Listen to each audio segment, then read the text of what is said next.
Maraz. Iflos. Sen mani do'stimmisan? Menga qara.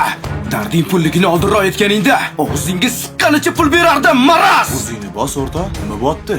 Sen menga farzandli bo'la olmaysan, to'miding? Ha, shunaqa. Men farzandli bo'la olar ekanman. Bo'ldi, o'zingni bos. O'tir. Odamga o'xshab gaplashsak bo'ladimi?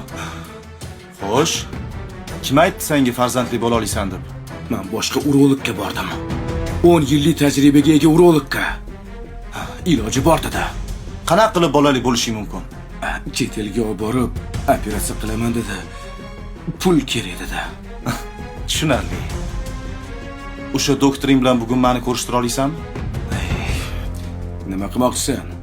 Borganimizda meni doktorligimni indamaysan. Billa boramiz, so'raymiz.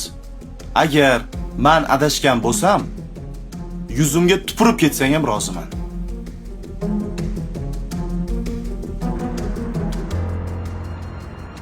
Konfutsiy aytganidek, hayot aslida sodda, ammo biz insonlar uni o'zimiz qiyinlashtirib yuboramiz.